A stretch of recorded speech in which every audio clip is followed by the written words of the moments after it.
Bonjour chers frères et sœurs, merci beaucoup d'être avec nous ici une fois de plus.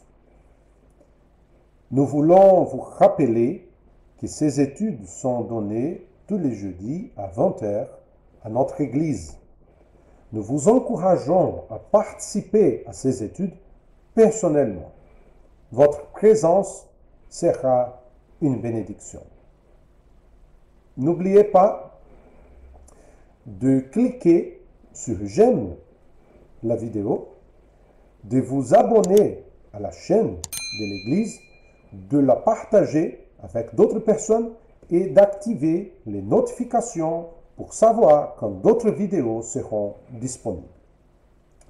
Allons à notre étude d'aujourd'hui, les exigences du haut potentiel, leçon 5, le lin de compassion. Qu'avons-nous fait pour les plus démunis et les moins favorisés? Que leur avons-nous offert? Nous devons comprendre que le véritable christianisme est celui qui cherche à répondre aux besoins tangibles des êtres humains. Jacques, chapitre 1, verset 27, dit « La religion authentique et pure aux yeux de Dieu, le Père, consiste à aider les orphelins et les veuves dans leur détresse. » Tout au long de la Bible, la voix de la compassion résonne.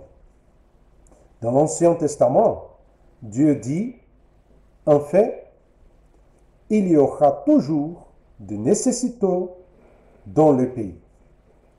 C'est pourquoi je t'ordonne d'ouvrir toute grande ta main à ton compatriote, aux malheureux et aux pauvres dans ton pays. » Dans le Nouveau Testament, Jésus a été plus clair. Le roi leur répondra, « Vraiment, je vous l'assure, chaque fois que vous avez fait cela au moindre de mes frères que voici, c'est à moi-même que vous l'avez fait. » L'apôtre Paul a également écrit quelque chose de très intéressant. Ils nous ont seulement demandé de nous souvenir des pauvres, ce que j'ai besoin pris soin de faire. Lorsqu'il n'y a pas de compassion suivie d'action, c'est un signe explicite que quelque chose manque spirituellement. Quel que soit le problème, que ce soit dans l'organisation ou chez l'individu, un christianisme qui n'est pas compatissant ne captive pas les personnes intéressées. C'est pour ça que Jésus a illustré l'importance de la compassion dans l'une de ses histoires les plus célèbres, racontée dans Luc chapitre 10, la parabole du bon samaritain. C'est l'histoire d'un juif qui voyageait de Jérusalem à Jéricho et qui, à un endroit, a été dévalisé par des voleurs. Ils l'ont volé, lui ont enlevé ses vêtements, ils l'ont laissé inconscient dans le fosse au bord de la route. Peu de temps après, un prêtre passa, qui regarda et ne prêta aucune attention aux voyageurs blessés. Peu après, un lévite passa par là, un autre homme religieux, et qui, à la surprise du blessé, quitta également l'endroit rapidement. Jésus dit alors qu'un homme de Samarie venait sur la route.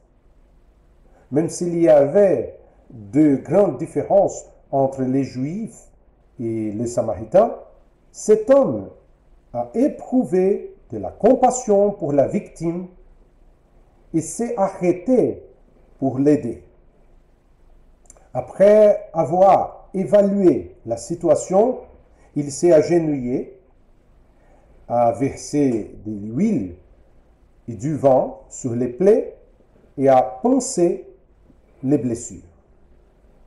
Il mit l'homme sur son âne, il le mena dans une auberge où il demanda un lit propre et confortable pour le blessé. Il a donné de l'argent au propriétaire de l'endroit.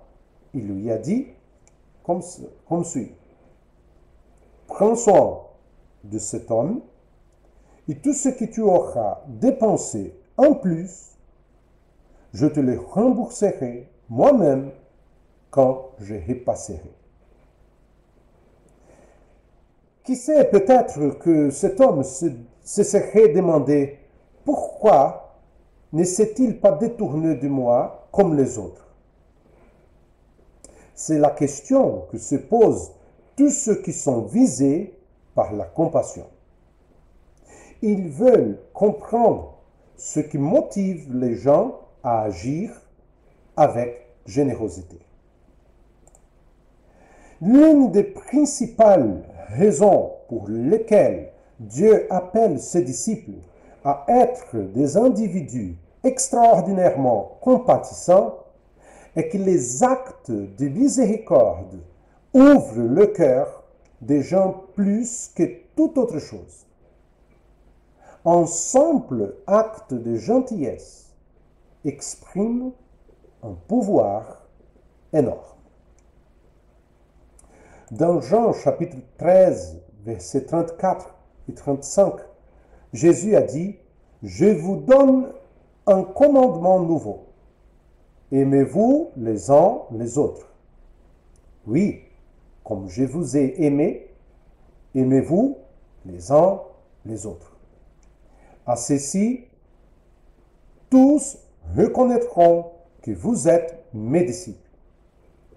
À l'amour que vous aurez les uns pour les autres. »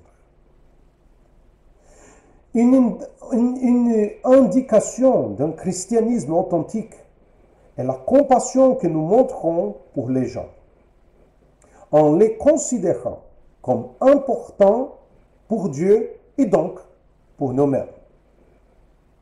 Combien de fois vous rappelez-vous avoir ressenti de la compassion pour les moins favorisés? Avez-vous pris d'initiative pour exprimer concrètement votre amour pour eux? Quel est votre quotient de compassion personnelle? Choisissez un chiffre de 0 à 10. 0 étant un cœur complètement froid et 10 suggérant que vous êtes une Mère Teresa de Calcutta. Mais apprenez une chose, ce quotient doit être calculé à partir de ce que vous êtes actuellement. Examinons quelques facteurs qui peuvent saboter votre score. Voici quelques recommandations pour que vous puissiez apporter les modifications appropriées dans votre vie. Premièrement, votre contexte. Le premier problème potentiel est que vous avez peut-être vécu ou vivez encore dans un environnement domestique ou professionnel frustrant. C'est un fait simple, mais souvent négligé, que la compassion engendre la compassion. L'amour produit l'amour. La miséricorde produit la miséricorde. C'est pourquoi certaines personnes ont un quotient de compassion élevé, car elles ont été élevées dans des foyers pleins d'amour. Les souvenirs d'enfance sont remplis de rires, d'amour, de sécurité, d'acceptation. D'autres ont l'avantage de travailler dans un environnement sain, motivant et encourageant qui entretient le quotient de compassion.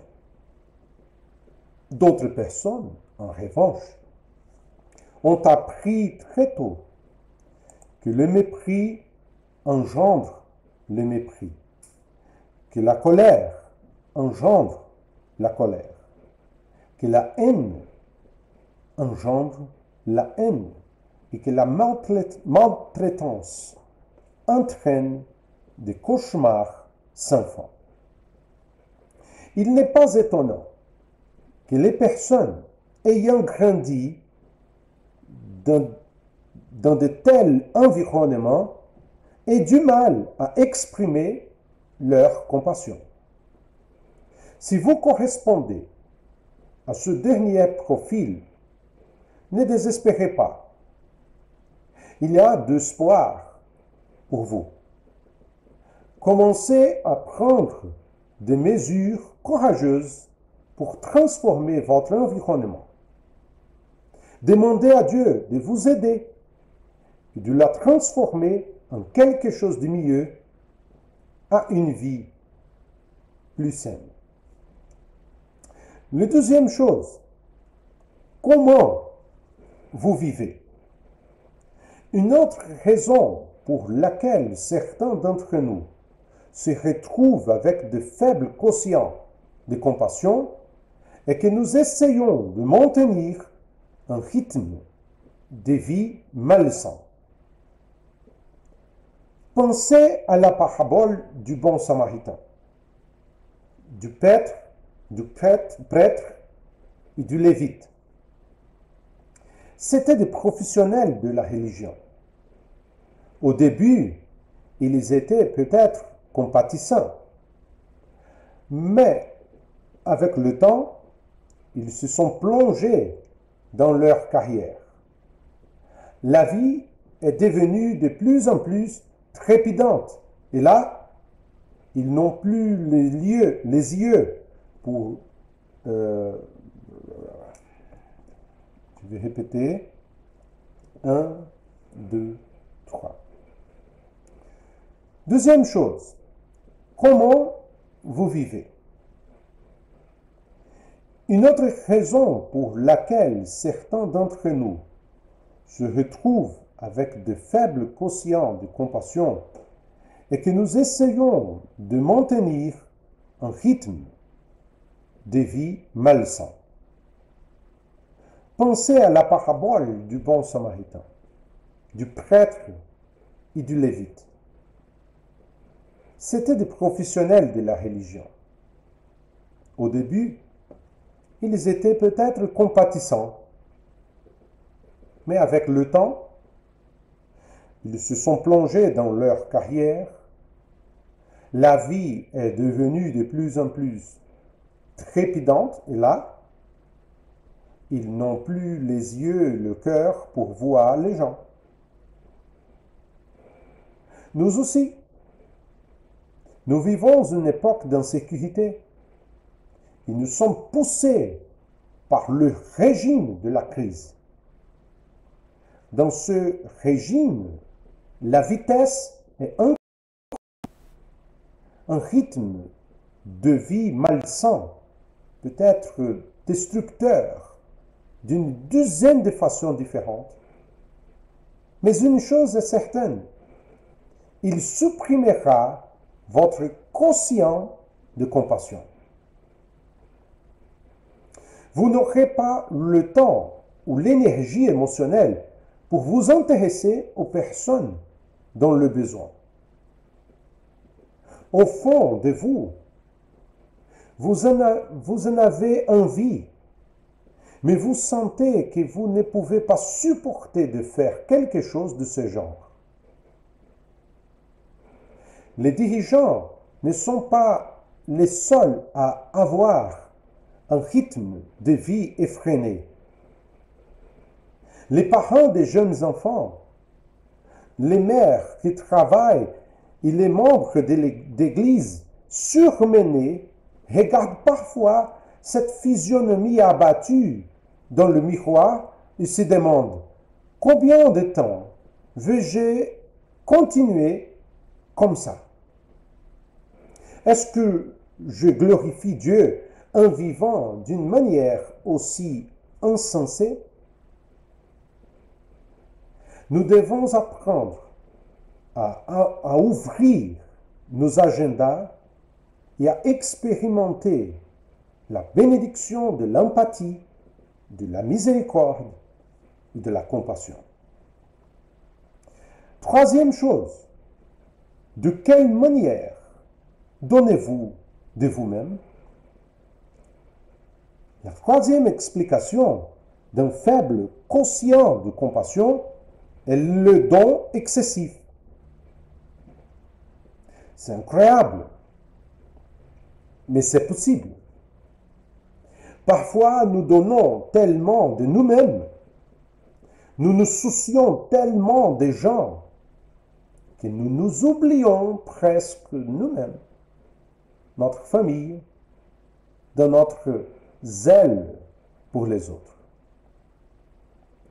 Nous donnons tellement de nous-mêmes que nous oublions de nous ressourcer.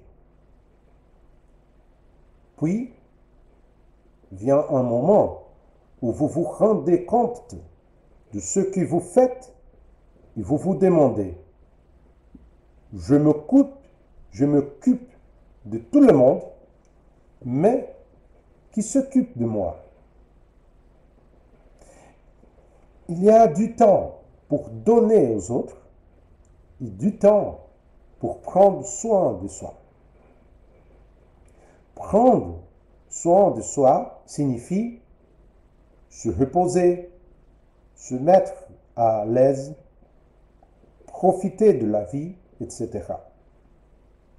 Tout cela, et plus encore, vous ressuscitera. La quatrième chose, qu'avez-vous reçu? Certains d'entre nous ont un quotient de compassion faible parce que les gens n'ont pas reçu d'amour, de compassion et de miséricorde. Comme nous l'avons dit, l'amour engendre l'amour. Tirez-en une leçon très importante. Nous ne sommes pas des réservoirs de l'amour de Dieu. Nous sommes des canaux. Paul, dans Éphésiens chapitre 5, verset 1, a dit que nous devions être imitateurs de Dieu puisque vous êtes ses enfants bien-aimés. C'est pourquoi nous ne parvenons pas à coopérer avec son plan de canaux. Nous recevons un cadeau du Père, le salut, des conseils, des nouvelles relations, le pardon, des prières exaucées, parfois des dispositions miraculeuses, mais nous absorbons tout simplement tout cela et ne transmettons rien aux autres. Résultat, notre quotient de compassion baisse. Une illustration très intéressante que j'ai entendue une fois est qu'il y a des chrétiens qui sont comme le maire de la Galilée. Le maire de la Galilée, il recevait de l'eau du mont Hermon et après, cette eau sort en direction de la rivière du Jourdain. Mais il y a des chrétiens qui sont comme la mer mort, qui reçoivent de l'eau du Jourdain, mais ne partagent rien. Certains d'entre nous se sont habitués à la grâce. Nous recevons la bonté de Dieu comme un droit et non comme une grâce, une faveur imméritée. Puis, nous prenons sa compassion, nous stockons de manière égoïste, nous ne la partageons pas avec les autres. Nous commençons alors à ignorer les personnes dans le besoin au lieu d'être des canaux de la compassion et de l'amour de Dieu. Êtes-vous satisfait de votre quotient de compassion actuelle? Avez-vous reconnu certains problèmes dans votre vie qui vous tirent vers le bas? Rappelez-vous que le plan de Dieu est que vous receviez sa miséricorde et que de là, vous produisiez un esprit miséricordieux pour le transmettre aux autres.